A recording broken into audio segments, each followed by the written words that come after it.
എന്റെ അജിംസെ, B J പിക്ക് കേരളത്തിൽ സ്ഥാനാർത്ഥിയില്ലെങ്കിൽ de facto ആയിട്ട് ആ വോട്ട് പോകുന്നത് എങ്ങോട്ടാണ്? പിണറായി വിജയനല്ലേ? കോൺഗ്രസ് മുക്ത ഭാരതം ഉണ്ടാക്കാൻ നടക്കുന്നത് ആരാ? ബി ജെ പി അല്ലേ? കോൺഗ്രസിനെ എല്ലാ സംസ്ഥാനത്തും ഇല്ലാതാക്കാൻ വേണ്ടി പരിശ്രമിക്കുന്ന ആരാ? ബി ജെ പി അല്ലേ?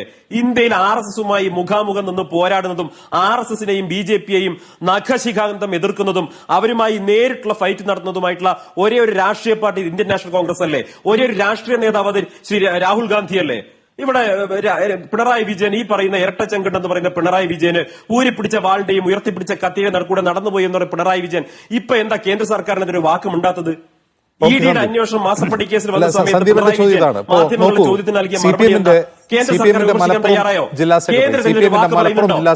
ഡിഫാക്റ്റോ ആയിട്ട് പോകേണ്ട വോട്ടാണത്. സന്ദീപ്, CPM-ന്റെ മലപ്പുറം ജില്ലാ സെക്രട്ടറി തുറന്ന് പ്രഖ്യാപിച്ചു കഴിഞ്ഞു, ഞങ്ങൾക്ക് ജമാഅത്തെ ഇസ്ലാമിയുടെയും SDPയുടെയും വോട്ട് വേണ്ട എന്ന്. നിങ്ങൾ അങ്ങനെ അവരുടെ രാഷ്ട്രീയ എതിരാളിയെ കുറിച്ചാണ് അവർ പറയുന്നത്. എങ്കിൽ നിങ്ങളുടെ രാഷ്ട്രീയ എതിരാളിയായ BJPയുടെ വോട്ട് വേണ്ട എന്ന് നിങ്ങൾ പറയോ?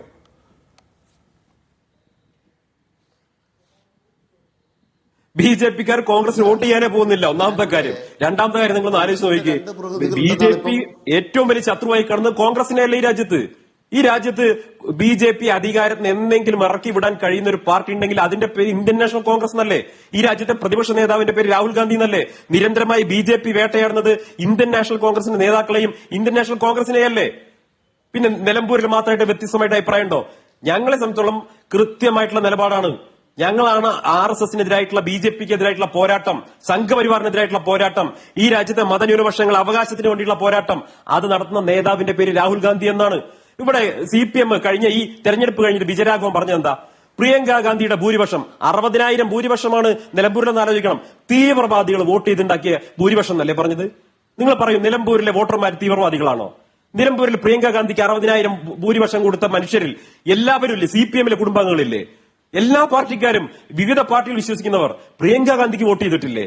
പാർട്ടികളിൽ വിശ്വസിക്കാത്തവർ, രാഷ്ട്രീയമില്ലാത്തവർ, ജാതി മത രാഷ്ട്രീയ വർഗ പരിഗണനകൾക്ക് അതീതമായി പ്രിയങ്ക ഗാന്ധിക്ക് വോട്ട് ചെയ്തവരല്ലേ?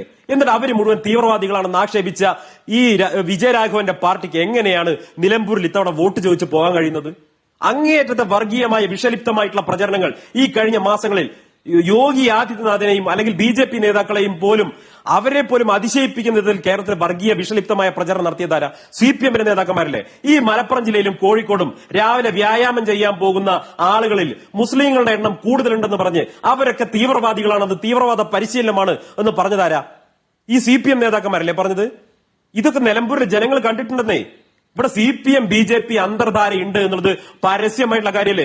BJP അഥവാ സ്ഥാനാർത്ഥിയെ നിർത്തുന്നില്ലെങ്കിൽ അത് CPM-യുമായിട്ടുള്ള അഡ്ജസ്റ്റ്മെന്റ് ആയിരിക്കും.